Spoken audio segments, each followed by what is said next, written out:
and I'm Liz Millowitz, head of Digital Scholarship Services in Duke University Libraries, and pleased to be here working with Hannah on this presentation.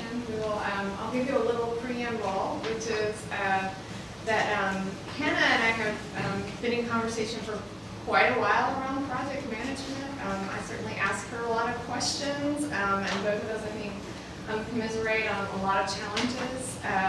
We have, both of us through our work, have had ample opportunity to encounter things that go well and don't go well on projects, and ways to think about iterating and making them go better the next time around, and get very comfortable with that. So at the very least, I hope you all come away with a sense of projects are a work in progress. So as you're working on your project, if it's on the ground and it's just getting started, there's always opportunity to improve a project and get it better. And we hope after this presentation we'll have at least some ways you can think about working on your research project in ways that will help you kind of get a simpler, clearer view of what to do.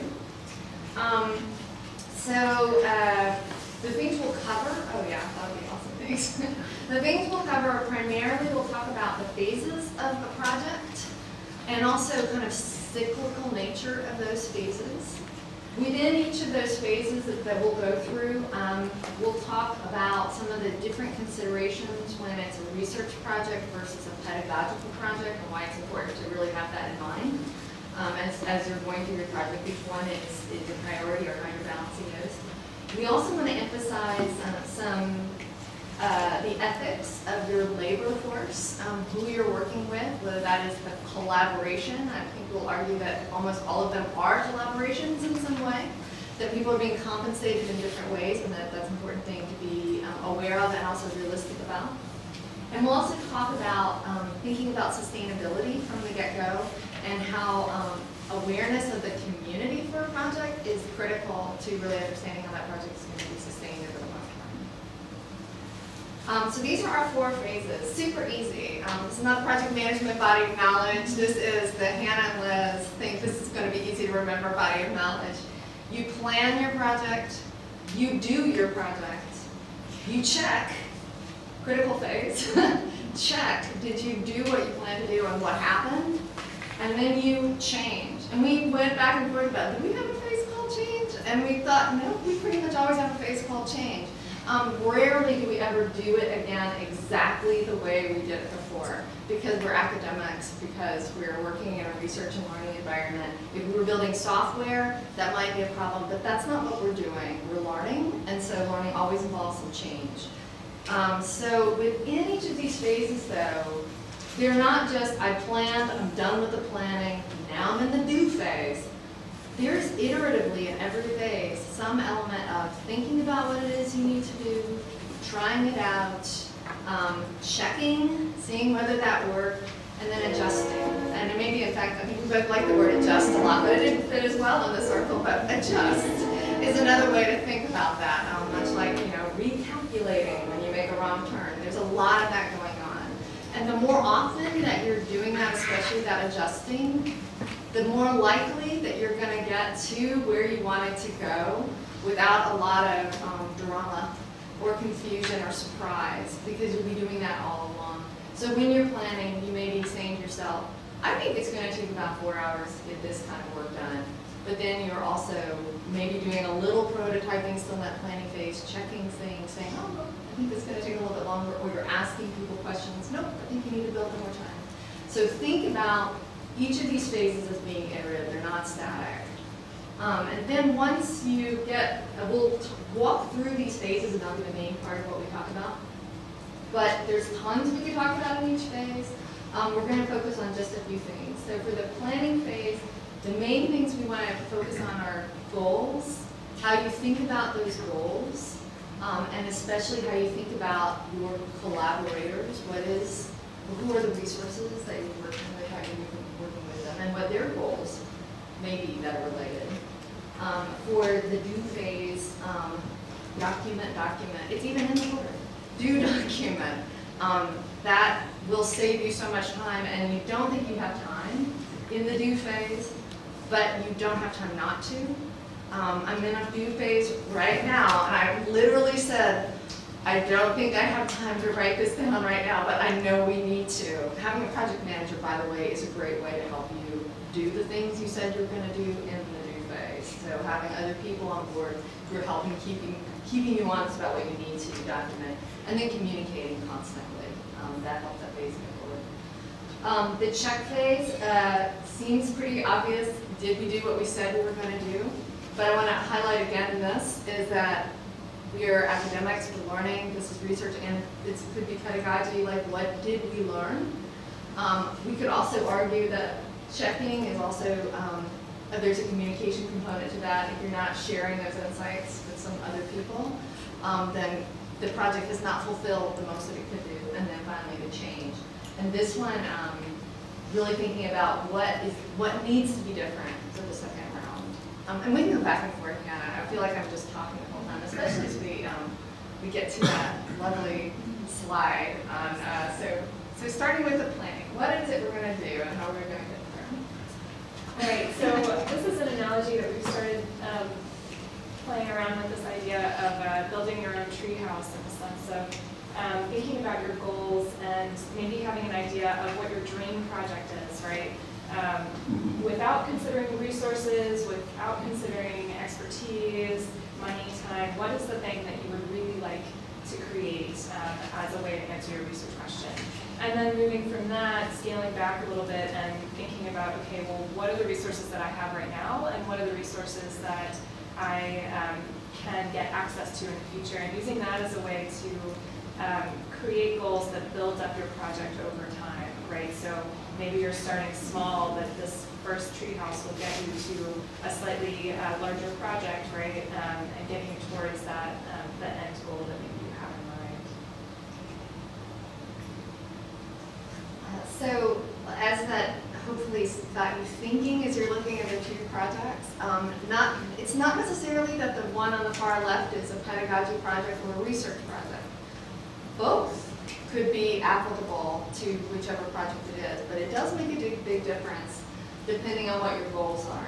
If your goal is to really kind of assess like the strength of this ladder versus or just the tree, or understanding what kind of tree holds these tree houses better than others, there are going to be specific things that are going to be outcomes you're going to want to measure, that you want to know very specifically. We thought it was this, now it's this. So you're going to be specific about that.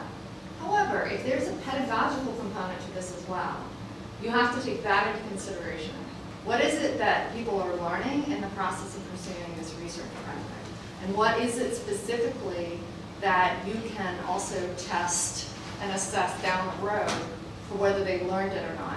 You may get the information you want, it's in that spreadsheet, got it. But how are you also going to check and make sure that those individuals who are out there tapping the trees and building all these different tree houses also learned what they were expected to learn? So there, when you're thinking about research, and we've done this kind of work across both ways, if it's a pedagogical project, you want to make sure that there's that alignment between what the goals are for you, but also, of course, learning objectives. But I would also argue on the other end, even if it's a research project where you have specific outcomes, you are going to learn something through that.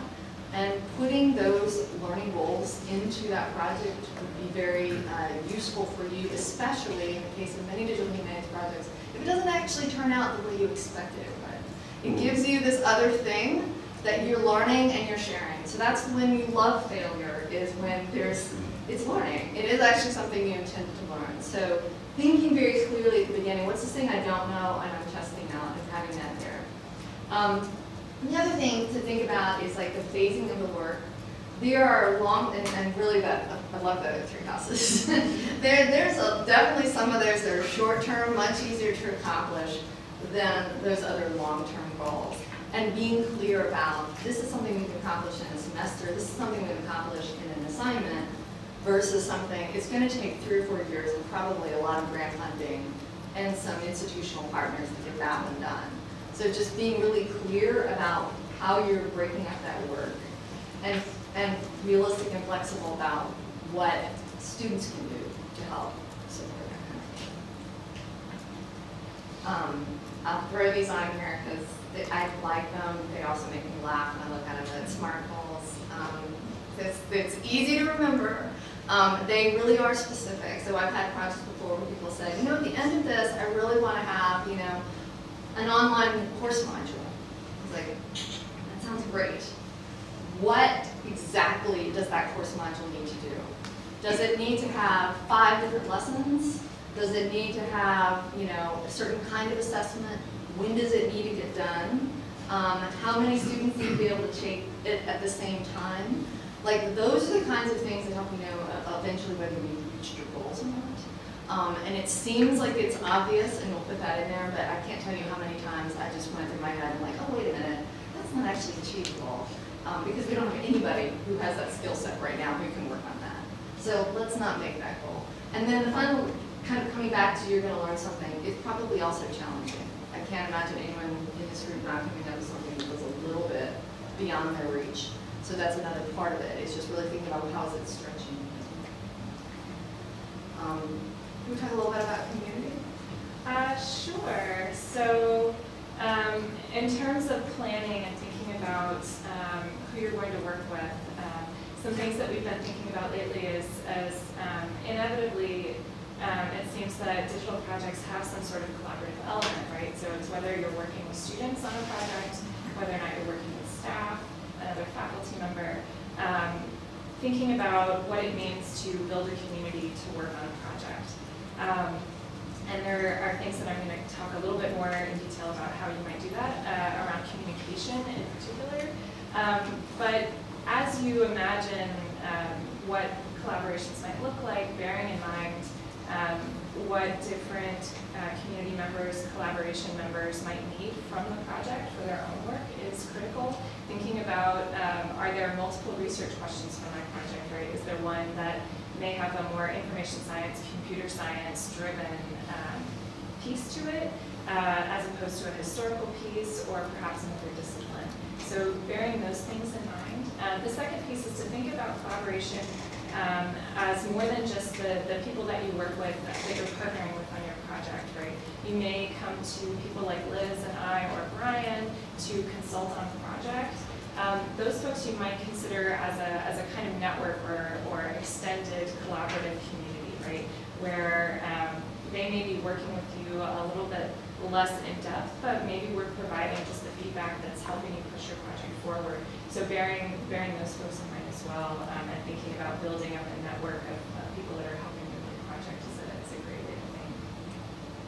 So as you're doing that planning, we found it immensely helpful to be very specific about, I need to get this done, here's the specific task, here's that person who can do it, because that also helps you realize, oh, I put Hannah down for like 7 things on this list, and they're not all overlapping and necessarily going to make you can't do one and get all 7 done. So really thinking about whether you're being realistic in terms of those tasks, and also thinking about what's essential to get this done.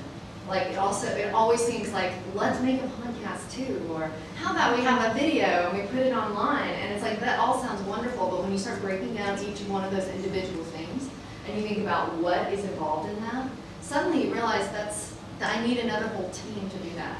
So we putting those essential tasks, assigning them to people, and then critically, and why are they doing it? We're all really excited, and Brian does it because he loves it. I know, it makes it easy to put Brian's name on there. But really thinking about like, what is the motivation? Especially, I could certainly have found this because we often have students who are working with us unpaid to gain some sort of educational experience. So in my mind, it's imperative that I'm thinking constantly about how they're being really literally rewarded in professional development, in education, and exposure to people and ideas they wouldn't get otherwise. So that kind of raises the premium, but even if you're paying someone, recognize that those are not always limitless as well. And so you always want to think about what is that compensation and what is that reward. And some of that reward also in being ethical in terms of what people are contributing is really knowing what it is that they did and recognizing it specifically. So if you have that in your plan ahead of time, it makes it so much easier to then do that at the end of the project certainly, but also throughout the project. So yeah. So then we get to the do phase, the creation and development phase of your projects. And there are two things that we think digital humanities projects are going to be doing regardless of your research question, your process, the things that you're trying to make. And those two things are documentation and communication. What we mean by that is being clear and open with your project team, right? So fostering an environment in which folks feel comfortable talking through different issues. Everybody knows or has a clear sense of the goals of the project, and those get worked through periodically. Also thinking about those responsibilities. So maybe you set out the roles and responsibilities at the beginning of a project, coming back to those regularly, especially as maybe you're in meetings, realizing there are additional tasks that need to be completed, making sure that everybody knows who is in charge of that particular task, or if there's a group of people, having them work out who is doing what to fulfill that particular need.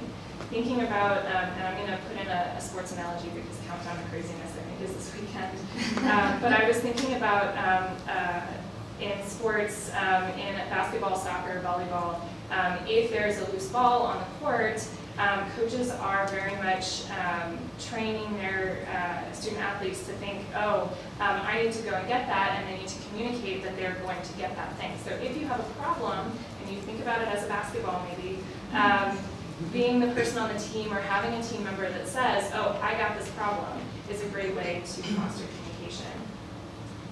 Thinking about expectations and accountability. So Liz mentioned having a project manager.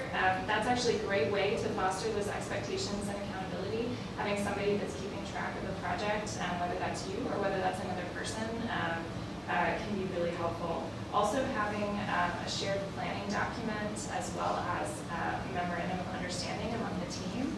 That's something that Liz and I have both thought about. We're happy to talk more with folks about these different documents, and we have different resources to share on that topic. Meeting regularly, so this is a really key part of communication.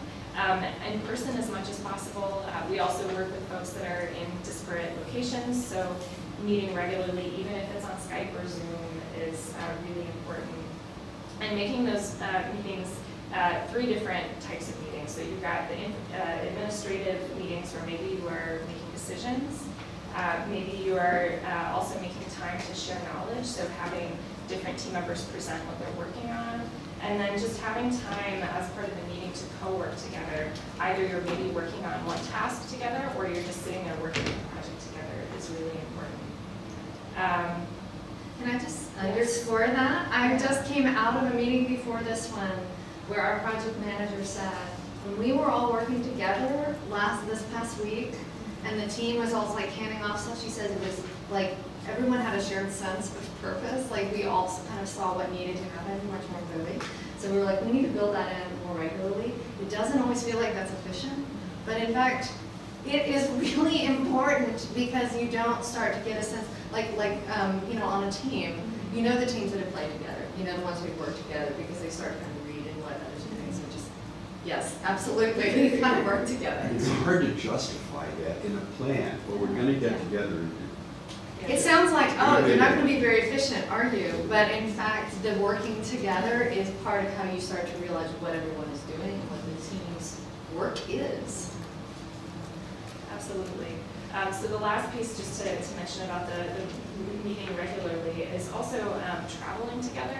So if you're working on a project that has the funding to do this, if you are working on a project that is about a different location or about a group of objects that is somewhere else, taking the team to actually experience that place and those things is really critical to actually having everybody understand and just reinforcing the importance of the research question, but also just giving them the context so they can be thinking about that space as they're, say, building a 3D model, building a virtual environment, or if they're doing research around particular objects. I think that's really critical. And then agreeing to some sort of system for communication when you're not meeting together, right? So if email is something that you're not wanting to work with, finding a different platform. Slack has become really common. Having a way to track tasks, whether it's Trello or another kind of task management system or Google Calendar. There are lots of different ways that your team can communicate. The one thing I would reiterate here is just to make sure that whatever system your team works with, that everybody's comfortable with it, and that you spend time making sure that people get to know that platform if they do need to learn it, and if they're willing to put in that time to learn it. Just checking in about that. Really quickly, I mean, I think there's no end to the things that would be important to document. I think it can become overwhelming. And minimally, every team have a place where you document your meetings. Because as Hannah was describing, you're doing things like making administrative decisions, people are sharing information that may be important. At the very least, having a box folder that says meetings, and having notes in there where you're just, this is when we met, this is who was here, this is what we did. Even having that, you're way ahead of the game. But having sections, places where you can put things about key parts of your project. Anything that has to do with building something, especially software, here were the requirements. Here is what, or here are permissions for these images that we said we were going to use. All of those things are incredibly valuable. And you may not have a clear process when you start out. You may change it halfway through. You may not have a plan naming system until like almost to the end.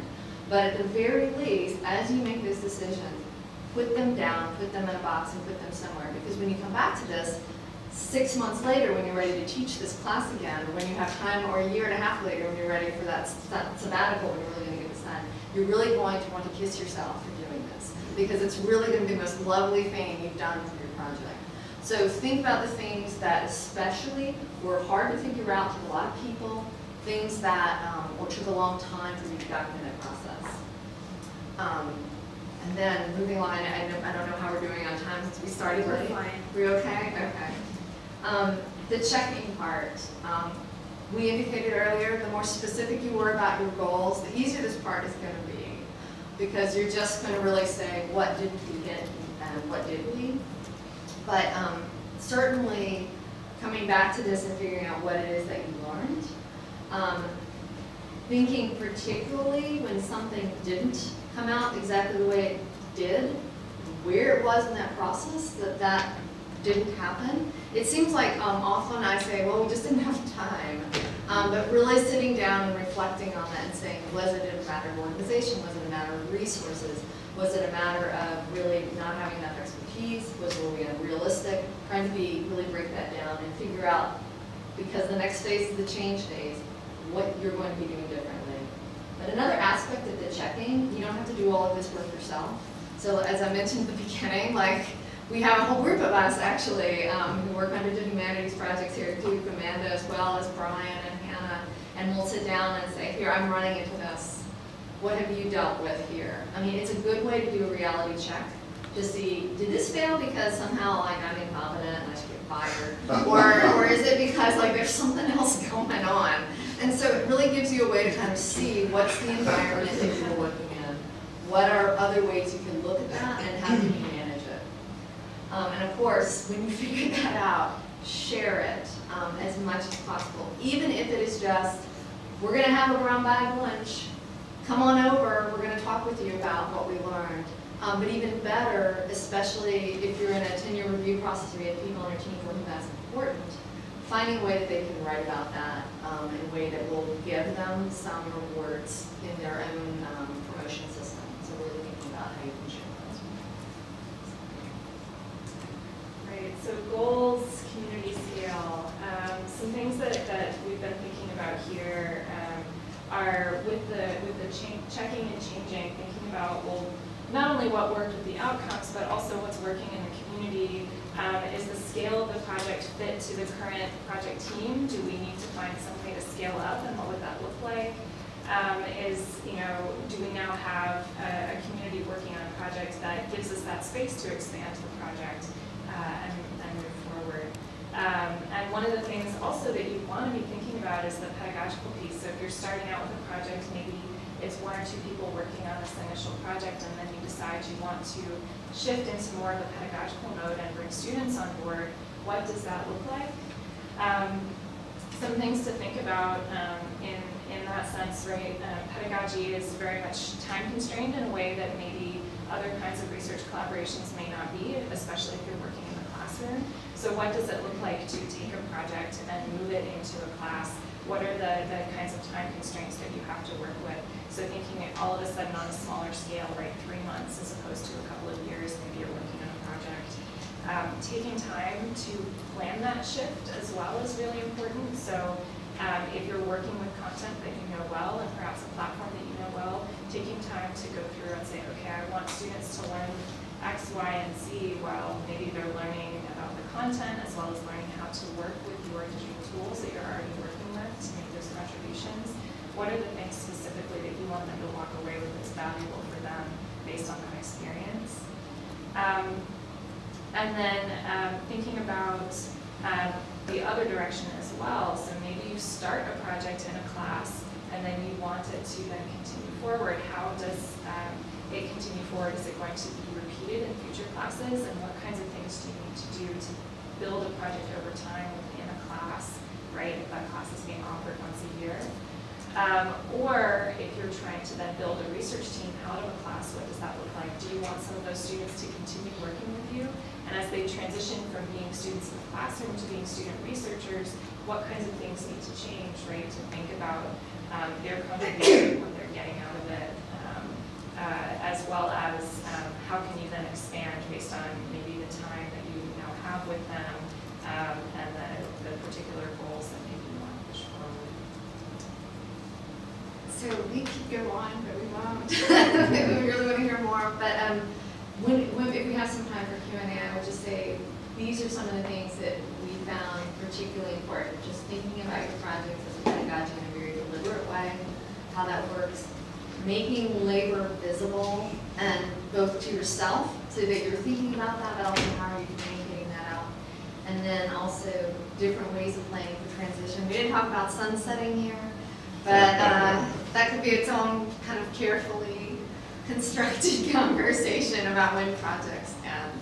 But all of those ways that we can plan change. And that's all we have. Thank you.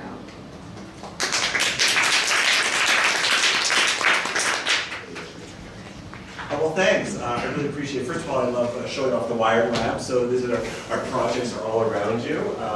And thank you for being here. This is actually gets very exciting in about, I don't know, 45 minutes in which you see students and faculty and staff all together on a Friday afternoon working, which is quite shocking in my experience, but there you go. But it's also a good time for me because I wanted to think about migration issues as well, and think about my own work in terms of these questions. Actually, what I'm really going to do is copy Liz and Hannah. I love the plan, do, check, and change.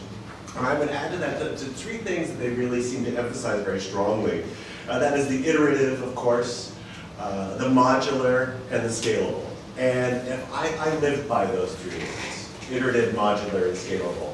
And what I like about those is when you talk to art historians about these words, they say, oh, you're totally talking about the digital world. Oh, I'm not interested in that. But actually, iterative and modular and scalable, what I'm going to try to show you, are really art historical questions.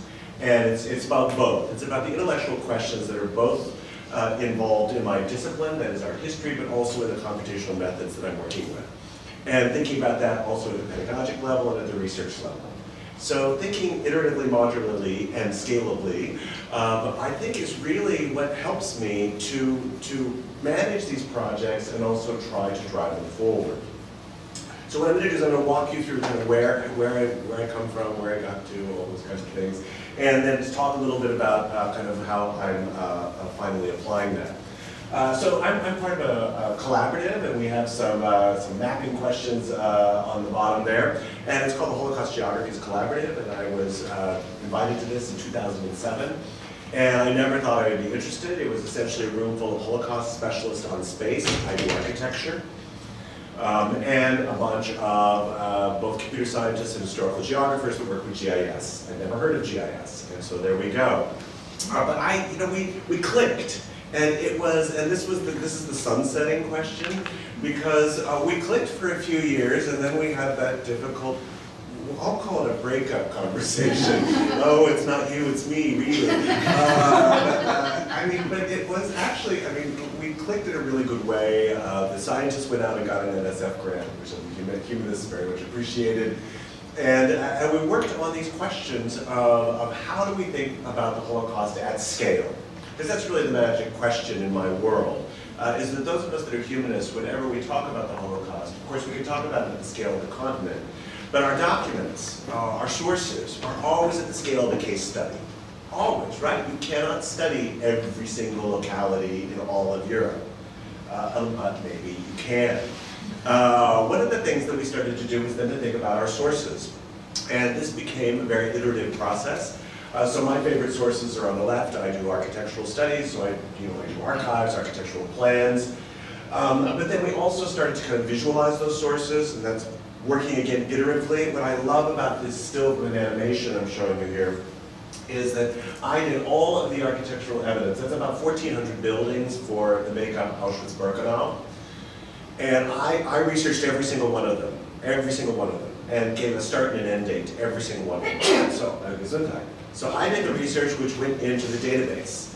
And then my colleague Chester Harvey, he visualized it and he animated it, and I thought I knew exactly what that animation would look like. I was completely shocked. I had to go to a moment of change, if you will, because it really was not what I had researched. I had not seen the level of chaos. And again, I'm sorry I could not show you the animation. But one of the things that came out of this animation was that there was no systematic building process in Auschwitz-Birkenau, which I thought I was reading in the documents of 1,400 buildings. But the scale of the evidence was so big, I couldn't keep a grip on it in terms of analyzing it. And so it took the animation to get me to that next step of like, oh my God, the question here is not what was built when. The question here is why is the built environment so chaotic? And what does that have to say about understanding the history of this space? Which led us to new sources. I show you one of my favorite testimonies, Bella Corn. And Bella Corn was a survivor, she is a survivor, well, she passed away a few years ago. But she was working on this labor site. Without this animation, without this iterative process, I would never have said what this really, the question at Auschwitz is not what do the buildings mean. The question is one of construction. How are they built? And what does that process of construction mean? Which means we really needed to talk about labor. We needed to talk about people in that space in a much more profound way than we had before. They weren't just victims, which is how the Holocaust literature presents this material. They were also people that were constructing a space and experiencing this process. So this is when we started to think in much broader ways about the movement of people through the system. So migration within, if you will, forced migration within this massive system of the Nazi period. Now, I've been already working on the built environment for decades, well not decades, but quite a while. And so this was the kind of building that I usually had to deal with. And this was not what I had to deal with. And what I liked about this process as we started working, and it became three of us, Ann Knowles and Chester Harvey and myself, as well as some of Ann's students, such as Ben Blackshear, undergraduate. And what we started to do is we started to work on this iterative process. And for me, I learned the power of iterative visualization. Again, that's not something, I always thought digital visualization, well yeah, I'd really like a nice website after this project is done. So if I could give you my documents, so you could go build that after I'm done with my important intellectual work, that would be great. But thinking about the process, the iterative process as itself, the intellectual work, that took me several years of learning, but it was, the process is where the intellectual analysis happens. The decision, the constant decision making, and boy, is Liz right, keep a project narrative, because you're never going to remember those small decisions that you make when you see a new map showing up. It's like, oh, well, this map, for example, this kind of star map, it's kind of basic out-of-the-box GIS that Anne was working with here, and these are main concentration camps and their sub-camps. And I have been working in concentration camps literally since 1995. This is not a new map to me, except it's a completely new map to me. Because maps of concentration camps are dots. They're never this kind of star. And this star, of course, gives you orientation in the landscape. So this, for example, of Auschwitz heading west, or Mauthausen heading south. Those were completely new research questions to me. I did not realize that Mauthausen subcamps were all directed towards the south, something that really stands out here, or the kind of spread of Sachsenhausen. So there are different questions embodied in the visualization. For us, again, the iterative really important. The visualization, this doesn't answer anything. It does not tell me anything about an answer to the Holocaust. It raises a new spatial question. A new spatial question that we have to answer through both other iteration and other archival humanistic work. So that kind of double whammy of thinking about this intellectual work as part of that visualization and research process really was very, very important for us. And it led us to, again, new questions. At first we were really interested in thinking about, say, the functional relationship of buildings. So this was more of a map that we had kind of earlier on we were thinking about. It's like, oh, look at the different kinds of functions that are in one corner of the camp. And some of these functions are quite, quite difficult and quite grotesque. So for example, the housing of the troops, there's a sauna where you would go after your hard day at work to relax. And it's about 50 yards from that crematorium, which doubled as a gas chamber at times. So the sight lines became very important to us. And the kind of, the functional, why would they plan a space of relaxation next to a space of murder? What does that mean? And how do we explain that? But as I say, as we were doing this kind of functional typology, we became more and more interested in this kind of process of construction. And that's really what led us to this very revelatory set of illustrations. And the one is the building activity at Auschwitz on a daily basis in 1943. And you can see it's quite uneven, that graph on the right. I think of that as a map.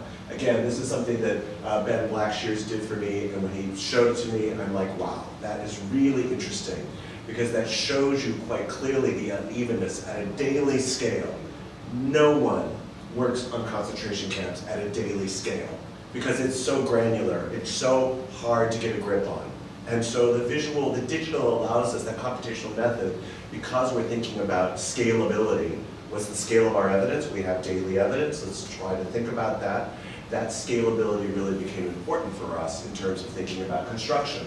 And then we went back to our other question, which was the camp system as a whole, and we said, well, construction is so interesting for the experience at Auschwitz. What do we do if we start tagging construction in our camp database? And that map on the left, I gotta tell you, is a real radical departure for Holocaust studies. Because what that map shows you is all those subcamps, about half of them are working on armaments, which is what the literature tells us they're working on. So forced labor for armaments. But the other half is about how Jewish forced labor is distributed throughout the system. Again, this kind of forced migration through the system for construction. The construction was the major experience of tens of thousands of people moved through this system. I can tell you, and I've said this, Hannah's heard me say this 1,000 times before, I can't point you to a single article in any language that says that word. The construction was a major part of the concentration camp forced labor system. I have personally, in one set of documents I'm working with, I have the death of 10,000 women at the construction industry. There's no one working on them. These people are invisible unless we start visualizing. If we start visualizing at the scale of experience and labor, then suddenly we get an alternative history, an alternative humanities questions that are intimately involved with not just the perpetrator's point of view, which is all we looked at when we looked at the system, but also the experience of these people forced into the movement in this system. That's led us to where we are today, which is right now, Ann Knowles and I in particular are working on analysis of the ghetto system, so we're taking a step backwards from the camp to the ghettos, so really 1940 to 42 is really the high point, up to 43 in some cases. And you see our research teams there. These are undergraduates, graduates, and professors, so all of the above. And one of the things we're trying to do is both work at two different scales. So thinking about the systemic scale of every ghetto in Europe, which is about 1,500 ghettos, but also working on individual scale of particular ghettos. So I'm doing a special project on Krakow. And I'm interested in Krakow because it was such an important space as a kind of planned architectural space for the perpetrators. They wanted to Germanize this major capital of Europe. So they really wanted to redesign it as a German city. And then it's also, of course, a major ghetto. Surprisingly, a ghetto that, believe it or not, there's not a book on the history of the Krakow ghetto. There are books about various aspects of it, but there is no history of the Krakow ghetto. So there you go. Still a lot of work to be done. But at any rate, this team also shows you, one of the things we have to do is you've got to break it down. So thinking about that modular, what's the question that we can ask? And again, I really appreciate what Hannah and Liz said, because a lot of this, it's so much a time question. It's so overwhelming. I find it very overwhelming to try to manage a team, or to also co-manage it with some of my other colleagues, because you're constantly making decisions that are distracting you, and you've got to make assignments, and it's like another class, and so it becomes overwhelming. The way to do it is to break it up, make it modular, and trust your colleagues. There's a word we don't often talk about, trusting your collaborators. So I wanted to work on the GIS of the whole distribution of the system. I don't have time for that. So Justus Hildebrand, a graduate student we're working with, he's developing one GIS for the camp system, or excuse me, the ghetto system. Also, I have Antonio Lopiano, a graduate student here at Duke, also helping me with that, doing that work. See, and then again, the nomenclature is really important, right? Antonio is doing the work. He's not helping me. He's doing the work. We're doing it together. And valuing that contribution is really, really crucial in terms of making them part of the team. And that also means things like I'm giving a talk, my first talk on Krakow will be in January. I've already told people, okay, here's the opening slide, there's your credit. I'm claiming co-authorship here. So giving people public credit is really, really crucial, I think. Now this comes from, I'm also thinking about this in a broader way. My own piece is about construction industry, so I'm interested in construction forced labor. So coming from, again, it's a kind of iterative process. This was a question that came up in our camp study. I want to bring it into the ghetto study and see what happens. That's also led me to other kinds of questions of the construction industry. So here, a colleague of mine, Evel Vandergraaf, and I, we mapped an architectural journal, a very famous architectural journal. And what we did is we mapped every single site mentioned in a journal over 10 years about a construction site. And what I like about this map is we also mapped ambiguity. It's really, and for those of you who haven't started a digital humanities project, the question of ambiguity becomes really, really interesting. And it's certainly building the database, I think, is the most humanistic part of the project. Building the database is the most humanistic part, and I never would have said that 10 years ago, but now I do. And it's because you have to make, every one of those question marks was a decision we had to make. We don't know when a building was started, but we have to put something in the data field. So how do we talk about this in terms of a temporal piece of evidence? So that's really, I think, really, really interesting for us. And then visualizing these data sets, of course, leads us to new problems. So here's an architectural firm, a construction firm that data set I built up. I mapped it, and boom, South America just pops out like a red flag. I couldn't see it in the evidence. I mean, I could see the occasional mention of Uruguay or occasional Buenos Aires showed up every now and then, but then it looked like that. I couldn't see it because there was too many, the scale of the evidence was too big. It's only when I mapped the database that I said, okay, I gotta go to South America because that's a problem that needs an answer. There's some that are more typical, so you have to learn to live with that interesting, not interesting failure, but interesting so what moment. Oh, so here I mapped a particular architect who was involved in the Nazi period, and look, once the Nazis started occupying the East, his architectural career goes east. Well, I kind of already knew that. So that's a very interesting map, but let's just move right along, shall we? But it also gets you to new kinds of questions that I think are really, really important and that can be broken up into these pedagogical processes. One for me was the rise of this guy. He was the main architect for Leipzig. There's no book on him. Hans Ghetto, very, very prominent in the Weimar period. He did some of those projects on the right. He was also in charge of the redesign of Krakow, which I would not have gotten to him unless I was doing a project on the scale of the ghettos, and unless I then scaled down a specific project for me on Krakow. I never would have found this guy. So that again, those decisions all along lead me through the archive and lead me to new archival sources. His archives are both in Leipzig and in Munich. And here you see the ideal plan that he designed. One thing I'm really interested in here is that, so this is the published version of the plan, so this was sitting on coffee tables in Germany. There's the ideal Nazi city that they're going to build. There's the ghetto, and you see it's labeled as ghetto. So they're thinking about these spaces in public spatial terms. And that became very interesting to me because there was also spaces that needed to be constructed. We're still thinking about survivor testimony, so we're still using kind of corpus linguistics methods to work with this. This is a very simple method, ant-conc. One of the things I like about having to learn something about corpus linguistics, so analysis of text, is that, like our students, I learned very basic techniques. Like ant-conc, you can download it, you can sort a text. All you need is any kind of text file, plain text file will do, and you can start sorting it for different kinds of Word documents. I now use this in my classes all the time as an individual assignment. Take a text, take an art history text, take any text, and start parsing it for vocabulary where certain words fall in the text. Very simple, takes the students all of 15 minutes, and it's not about that, it's about raising new questions about the text that they wouldn't normally have done. We'll stop with that. But this is also the serendipity of this kind of opening yourself out, of being loose, of being a little bit, it's not usual for those of us that want to hold on to our research like this. But being loose also means you've got to be both humble and a little generous. And I say that looking at my two colleagues in the room here.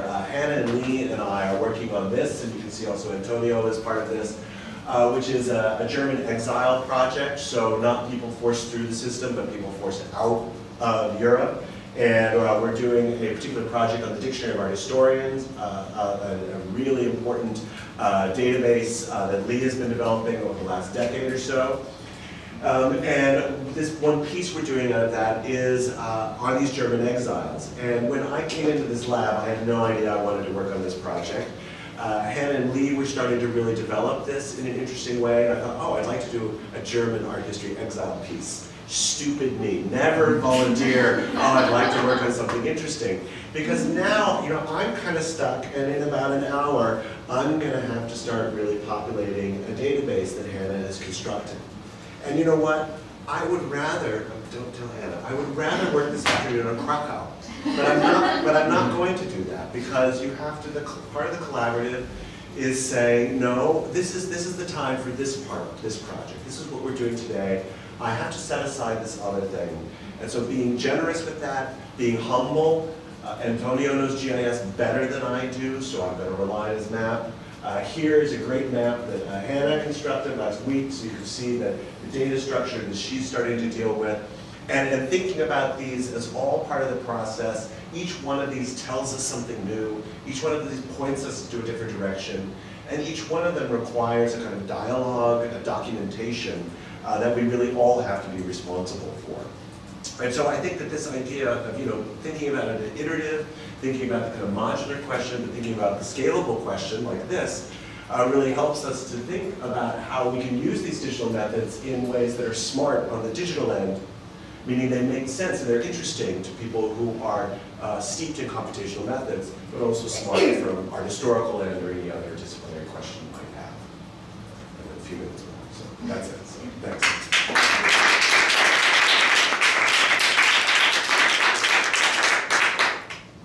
So I asked to go last because I like to steal ideas from the people who come before me sort of in real time, but I didn't really think about the implications of actually having to follow Liz and Hannah and Paul. So you have my apologies. Paul's visualizations in particular was a good reminder of the way in which we think that the visualization is going to be the end product. And in fact, it's spurring you forward to ask new questions and to try to find answers to them. my own project is called A Red Record, and it's something of a visualization and contextualization of historical lynchings. The goal is to document these historical lynchings in the former Confederacy, although as you'll see, we are only with North Carolina. North Carolina is the only data set that is complete and clean at the moment.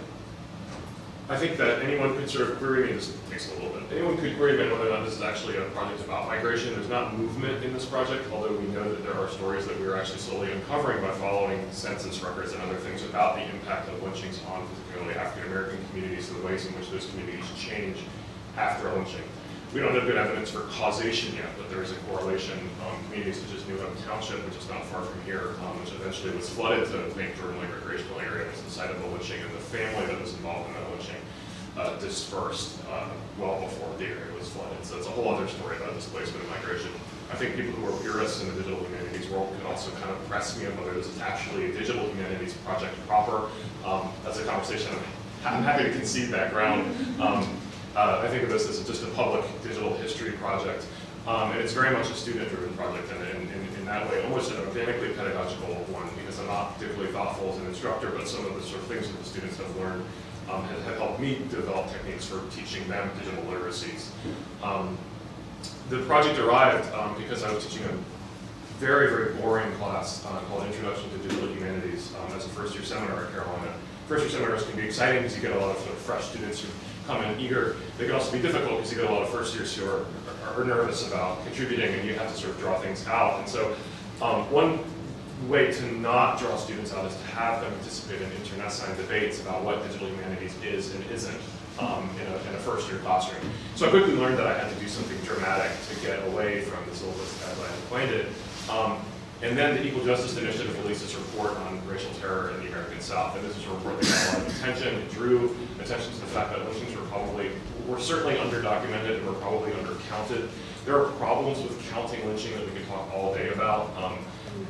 When we define one thing as a lynching because 3 people participated in a murder and not 2, you diminish other forms of racial terror, and Williams has written about the ways in which when we sort of shine this bright light on this particularly gruesome occurrence, we look away from lots of other systemized styles of violence that are much less glamorous, such as redlining and just the daily humiliations and frustrations of not being addressed by your proper name, or having to get your meal at the back of the restaurant instead of the front. And so my intention with this project is not to contribute to that problem, but it is in part to at least acknowledge that and to look at lynching in a less spectacular way, hopefully without diminishing its importance. Speaking of acknowledgements, when I do mention this project, I need to acknowledge that I look like the people who have benefited from, and I, as a white man, have benefited from the kind of dispossession, land and wealth loss that is tied up in the story. I don't have a personal history with this, but I am an inheritor of the benefits of white supremacy, and I am considering my future with this project, and I don't have a satisfying answer about it, because this is a way for me to professionally benefit from lynching in one way or another. And the way that I address my own discomfort about that potentiality is the fact that I'm hopeful that with this project I can, particularly among white people who are not accustomed to looking hard at this kind of thing and their own sort of implication in it, can provoke productive discussion, and that will sort of, I can put enough of those pebbles on that side of the scale so that my professional benefit is at least mitigated to some extent. So I do think I need to acknowledge that. So now, for my series of complaints about the project. I did mention that this was a digital public project. I was delighted just to get this email yesterday. My first, I don't know quite what to call this, complaint. But it's particularly satisfying. It's email because it's not saying never killed anyone. You loony lefties, you're acting with feelings instead of facts. Get ready to lose again next month in the midterms. With a fake Gmail account, of course, right? Not that I tried to write it back. So I wrote my project co-director, and that's Elijah Gaddis, who was a graduate student at Carolina when we began working on this, and he now is a professor at Auburn. I wrote him like, LOL, do we post this for laughs, or do we, is this spam, basically? So we'll work that out. One of the most satisfying things about the project is there is about 40 comments on it, including from people who are descendants of victims of lynchings and people who are descendants of members of the mobs who have used that site as an opportunity to share their experience. One person actually named his grandfather, sort of spelt it out in capital letters and said, I'm just trying to take this opportunity to say that my ancestor participated in a lynching. 40 is a very low number. of people to do anything. But as we all know from our sort of small work in the humanities, getting that kind of response can be very gratifying, particularly in the world where we live, where you write an article, gets published, and you never see or hear about it again. And those emails hopefully will result in, it may result in productive future conversations or projects. One goal with this site, I don't approach people who we've identified as being descendants of victims. We have census records, we can find them if we wish. It's not my job to bring them this history to them, but because these people have reached out to us, we feel like they've opened the door to our conversation, so there might be a potential for an oral history project or some sort of reconciliation project built around their interest in sort of talking about their own history. Just briefly, I think the first useful visualization that this project produced was this. It was sort of like my first and only visualization, and this was something that actually told me something that I didn't really think I knew or thought. What are we looking at? North Carolina, right? So we're the Vale of Humility, right, between the mountains of Conceit, and we are the progressive South, and until very recently, I think we were all very comfortable, especially here in the Triangle, thinking of ourselves as a place where we are insulated and where our goodness insulate others from, every time you vote for David Price, the world gets a little better, right? What this map reminded me was that Alden, North Carolina had, I think, the third fewest total number of historic lynchings among former Confederate states, that anywhere you were in North Carolina, over a given period of time, you were fairly close to the site of a lynching. And we don't know a lot about generational trauma and the sort of how these lynchings circulated. We know that they were circulated through visual images, and we are not displaying those images on the site because it is not our intention to continue to circulate those images of damaged black bodies. And we know that they circulated through word of mouth, we know they circulated through postcards. North Carolina makes sending obscene images illegal in 1907, I think it is, as a response to sending lynching postcards, which were circulated. They're later passed by hand, and the mail carrier would pass them unstamped from people to people, so they still travel. But this means there's a real impact no matter where you are. If you're in Cherokee County in the far west, if you're in Northeast in Bertie, if you're down south, of course, Wilmington, and I'll mention Wilmington and the sort of problems it poses for this kind of project, you were close to a lynching. I decided to derail this first year class and invite the students, ask them, require them to start documenting lynchings because the EJI had counted them. They published a county by county tally. But what the report reminded me was that there was not actually a quote reliable or canonical count of lynchings. Tuskegee Institute collected them, the Chicago Defender collected them, the NAACP collected them. They all counted lynchings because they were activists who were attempting to get to the point where their count was 0.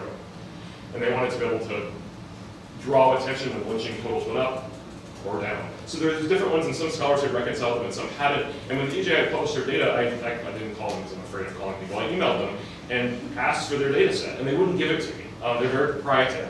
And I was surprised because I didn't know where they're getting their numbers from. And so we wanted to really get as granular as possible. So I reached out to some colleagues and got all of their databases and started sort of reconciling them and created this spreadsheet, which you don't really need to look at. I'm just sort of trying to show you, and hand this, this looks a little similar to what we just put up on the screen.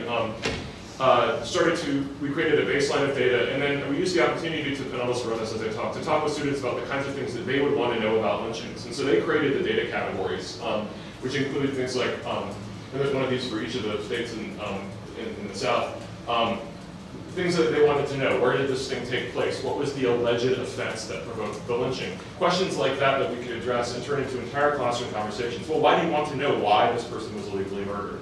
Why should we take the word of the mob over some other explanation for their guilt? What about the question of guilt in the context of a killing? What does it mean if someone actually committed a murder and then was lynched for it, but the mob was white and they were black, and the person they killed or assaulted was white, they were never tried, they were taken out from the courthouse to be killed? How do we address questions of guilt and desert and deservedness and punishment and consequence and badness? Are we allowed to judge historical actors? Are we allowed to think that they're bad people? Are we allowed to think the victim of a lynching who did not deserve to die in the way that they did something bad and deserved to have something happen to them?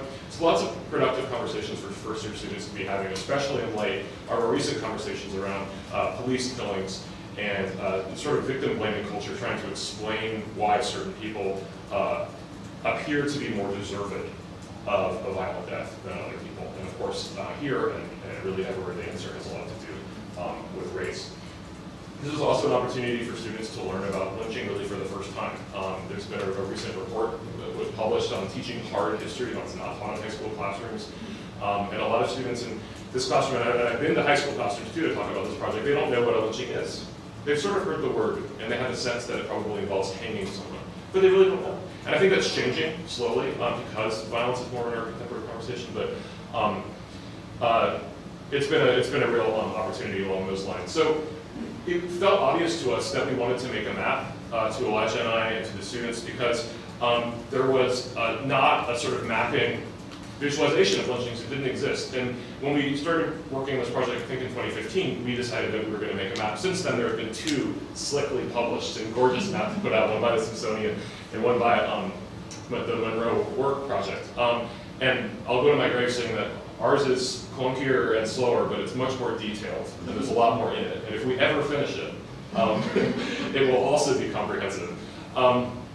But we had some in-house software that, because I had actually contributed to developing it, I can say it's horrific to use on the back end. And the visualizations that come out the front end are also not pretty. And it was so complex that I actually had to hire someone to help me enter the data into it, which generally required a simple data collection here, but export as a CSV, import it to the back end, configure everything over the course of many hours. And you have to do things like choose the specific color for every little colored dot that's coming at you. And so it was hugely complicated and difficult, and I felt a little bit that I contributed to building a car that I didn't know how to drive. And that even with the complex documentation, I couldn't figure out how to drive it. And so eventually, I'm sitting here looking at the owner's manual, eventually I throw it down and open the door and stomp off and hire a professional driver to get in and to drive the car like 2 blocks. We didn't even do that. Just needed to get down the road a little bit. And so that tool is DH Press, which has left production. It's been kind of sundown. Is that that's the right way to use it? But DH Press is or was. It's been upgraded. Isn't quite the right word. It's been transitioned into Prospect. DH Press is a WordPress plugin, and so you see the familiar WordPress situation here. And this is the site where the visualization lives. Those people, that's a little bit of a sleight of hand. They're actually in, I think they're in Tulsa, so they're not representative necessarily of what we're doing, but we wanted to show some people observing a lynching. And this is a simple list of people. This is an older version of the site. Now we have links under each of these names that take you to a page that gives you more information about the people who were victims of these historic lynchings. And what we had was this very familiar Google sort of Maps interface. One of the pros of the Google Maps interface is that it allows people hopefully to sort of disrupt their comfort with a map that they see every day by realizing that they're actually looking at something sort of much grimmer and less quotidian than they might otherwise be expecting. And we had some basic sorting capacities, such as sorting by the method of killing, which we've since eliminated. This was a I don't want to blame the undergraduates for being fascinated with this. When you start doing work on lynching, you realize how many people come out of the woodwork who are fascinated with the violence of it, right? And that's part of its appeal. And so I think all of us have to kind of ask ourselves why we're so interested in these sort of gruesome tales. We have various data sets that we can move through, and if you go in far enough, because this is superimposed on a contemporary map, you can see where this exists in these contemporary spaces. And this is information about Eugene Daniel, who was, I'm not sure what the right word to use is, because he was only a few days past his 16th birthday, a youth, not yet a man, but maybe also not a boy, who was found in the bedroom of his white neighbor, his contemporary girl, and here's his death certificate. He was tracked down by a mob, including family members, and killed under what is now Jordan Lane. This is all student-driven research. Each of the lines on the data set were represented a responsibility of one or more students to work their way through, and we used databases, newspapers.com, where students can do the equivalent of Google searches for names, Ancestry.com, where students can do the equivalent of Google searches for death certificates, census records, and we did our best to gather every single piece of publicly available information about these victims of lynchings. And our goal was, and I'm not sure that we realized this goal or not, but our goal was to seek to at least reimagine them as complete persons who might have had jobs and husbands and more often wives, who had children, who had hobbies, who sort of did things. And unfortunately, because a lot of the people who were killed were young, They didn't build a lot of a sort of public record, but this was a way to sort of learn about these people in a way that imagine them as living persons before their deaths, while of course we are also pointing towards their deaths here. There are a lot of challenges inherent in this form. I think the dots are double-edged sword, if that's the right way to put it. They're familiar, people know what to do with them.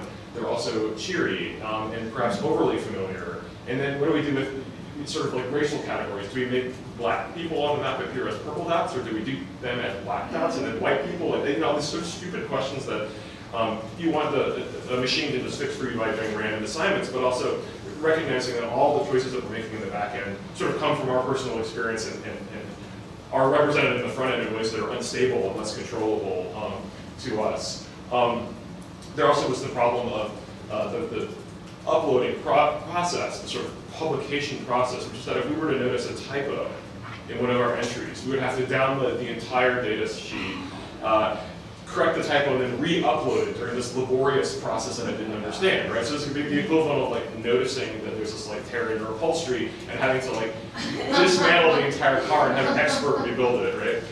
So it was really inefficient. It only took us, I think, like 3 or 4 years to finally get to a place where we could transition to a new program, in part because I do some of this work in this digital area, but I'm not particularly capable digitally. And so we moved into a new space. Just a couple of weeks ago, this was a timely invitation, and I meant to thank you, of course, before everyone for inviting me here. I really appreciate the opportunity to be in this wonderful space. We transitioned into Tableau, which I'm sure many of you will know. The Tableau Public, I guess they have a public, maybe a professional version. I'm not familiar with the latter, but the former is freely available if you can demonstrate that you're using it in a classroom, and has a variety of different kind of visualization tools. And what you see here is we have a map that's a little bit more sober. The colorful dots are still there, but we're working on some sort of dot-oriented solutions. And this allows a little bit more intuitive and clearer sorting. The back end of Tableau really looks only slightly more complicated than this, and it has a lot of drag and drop features that are really quite easy. And so basically I have the option to drag county, decade, race, state, and eventually that will be relevant because we'll have more states and other categories to sort through. One problem, as you see here, is we jump out of the map to go into look at an individual person, and so people will kind of, if they want to browse, they're going to have to kind of find their way back to it. Although it seems that most people come looking for one person that they're aware of who was killed near them. This is actually a story of Manly Macaulay, who was killed in November of 1898, just a few days before the 1898 elections, which is this is when the coup took place in Wilmington, and all of our future governors were on the train with their guns heading to Wilmington to massacre black people and their sort of Republican and fusionist allies. Just a few days before that, Manly Macaulay worked with a white Republican family in Chapel Hill and was accused of eloping with the white wife of this Republican operative. Republicans, of course, at the time are more than Democrats are friendly to the interests of African Americans and want African Americans to be able to vote to elect Republicans. And Manly Macaulay and this woman are caught in what we think was his name is Calvander, which is outside of Carborough. And she is taken in one direction and he's taken in another, and then he's killed. The News and Observer, which was deeply and viciously white supremacist at the time, edited by Josephus Daniels, whose name you'll recognize from the Daniels student stories at Carolina, and also because he was the Secretary of the Navy. His newspaper, the News and Observer, published a story that was really kind of reveling in the double whammy of this lynching, because not only were they able to punish an African-American man for some kind of romantic or sexual involvement with a white woman, whether or not this even happened. We don't know if this story is true or not, right? But also to reprimand Republicans for associating with African Americans. And the newspaper coverage quite literally said, this is what happens when. And so she was humiliated, her husband was humiliated as a result, and this African American man was killed as an example. Very strong sort of political message at the time. This is a considerably easier project to manage because it updates live from our Google Sheet, so I can actually change a typo and it will appear in the data once I hit refresh. And that really has been wonderful for me because it means I can actually use and change my own project when I notice problems. And the result, this data set is the result of hundreds of hours of work. It's really deceptive how much work went into the back end to produce this very simple visualization. Each of the lines of data is initially created by an undergraduate student, and bless their hearts, they work hard and earnestly, but not all of them work evenly, and with even dedication to truth and fact-finding. We found that, and this isn't just true of undergraduate students, it's also true of graduate students and faculty members, so they'll share the blame around, right? But there's a lot of cleaning that needed to happen around students who were using impolitic language taken directly from white supremacist newspapers writing about black people, using outdated terms to describe race without knowing that what they were doing would be considered offensive today, writing about people's deservedness and whether or not they were innocent or guilty of the thing, offense, crime, whatever it was they were accused of, getting lazy about their latitude and longitude pairs. It's one thing if someone is killed outside a small town in North Carolina and you say, well, we'll put the marker in the town center to kind of orient people. And we have a little category that tells people how this location was chosen. It's another thing if the closest town is Charleston. And I started like a mild Facebook fight when we published our South Carolina data, which I said unpublished to clean, when the student, I didn't check the data closely enough, and a student chose closest town, and someone had been lynched 15 miles from Charleston. One of Charleston's points of pride, which I imagine are few in this particular area, which is that no one had actually been lynched in the city limits. But that, again, is an important story about lynching. Space is important, movement is important. People needed to be taken to a place. They were often taken from a place, which was a jail, to a place where the lynching could be conducted. And sometimes that was symbolic on the courthouse lawn. Sometimes it was a site of convenience, the closest lamppost, and sometimes it was a site of secrecy to get far enough away from town. And sometimes it was quite literally sort of getting over the county line, so when the news was published the next day, it would be a story about Orange County and not Durham County. We don't know if any lynchings in Durham County, by the way. At least we haven't documented any. I'll just conclude with a couple of thoughts. First is the transition from pedagogy to research, or whatever the word is, which is sort of, I think, where I am right now. I've asked undergraduate students in my classes to do this work a few times. They did North Carolina once, then they did North Carolina again, because that really worked with sort of the workflow. And we've documented 173 such incidents. The number was, we could handle that. In Mississippi or Florida, it would be a project that's 10 times as big. And then we moved on to another state, and it was less relevant to these students because many of the students in my classes are at Carolina, they're from North Carolina, they're interested in learning about their hometowns or spaces. And so we drifted now, where we're kind of, when the students doing the research, again, it's good for them because they learn basic HTML coding, data entry, data cleaning, using digital databases, just simply downloading. I mean, I think we're past this digital natives canard, but teaching sort of basic digital skills about how to work in archives digitally has been really useful. That won't be as useful to them if they're wading through the data in Florida, but I want them to do the work because I need to help. And so I'm sort of at that pivot point, and I'm not entirely sure what direction we'll go in. The problems that I'm still wrestling with include what I mentioned earlier about the potential profit, my own profit off of this legacy. The idea of the sort of reductive nature of it, that in looking at these dots, I think it's good to sort of, in a way, normalize this, because I think all of us need to be reminded that this kind of violence is normal, and certainly was normal in the lives of people in the former Confederacy after the Civil War. But we're talking about something that maybe needs to be talked about on a very sort of deeply individual level. And then there's one small but kind of nagging thing, which is the visual language of uncertainty. We know in 1898 there's a coup in Wilmington, right? And the official report that comes out in the 1990s, maybe, I think they said somewhere between 9 and 300 people were killed. The people at the time, Alexander Waddell, who was leading the charge, and he had a big horse-mounted Gatling gun, said that he wanted to choke the Cape Fear with the bodies of the people that he killed. We know very little about it because one of the first things the mob did was destroy the black printing press. And a lot of the black middle class, which is really strong in Wilmington at the time, flees and don't return. And so the sort of infrastructure for documentation has been completely destroyed. So how do we represent between 9 and 300 people? Well, one thing that we're doing right now is simply developing a different shaped dot to just sort of direct people towards the fact that this is not something that we're certain about. But we need a whole other sort of visual language to get around these so-called, what used to be called race riots, and now increasingly they're being called massacres, because that's what they were, to sort of express that there's another kind of thing that we need to be acknowledging and mapping, and also letting people know that we're uncertain about it. One thing that we are doing that I'm excited about is partnering with Carolina K-12, which is a sort of educational development group on the Carolina campus to do, and working with public school teachers to create curricula for teaching juniors and seniors in high school about this. And so next summer we're going to have an institute and bring a bunch of teachers to the Carolina campus and develop all the standards-based curricula that we'll be publishing on the site. But between now and then, I'm really hoping to get all our work done in the actual data. We've got Arkansas done, we've got Alabama close to being done, we've got South Carolina done, we're working on Mississippi, we're working on Virginia. But I'm realizing too that the question of doneness is one that always remains open, because every time I revisit the North Carolina data, there's more changes that need to be made. I'll just end by saying that, well, I suppose that I was wishing that when Hannah and Liz were talking, that I had followed some of those principles when I sort of stumbled into this project, because a lot of the problems that I've had involved is sort of a lack of planning and foresight. I don't know if things were going to do quite similarly. I've been trying to hire a graduate student to work with me for like 6 weeks, 8 weeks now, and it's just not happening, and now the semester feels like it's over. And so that sense of understanding like the very, very long arc of these projects and thinking past that 6-month line is really important.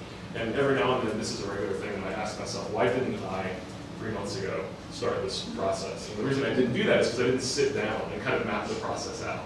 And I forgive myself for a lot of that, because a lot of those steps are unknowable, right? But by now, I should know. The first couple, assemble your team and start doing it, before day 1. Right? There's day 0 activities if you're But yeah, sorry, that's me stumbling into the end by confessing to failures. Just until I chart me to like how awful everything is I do. Anyway, thank you all.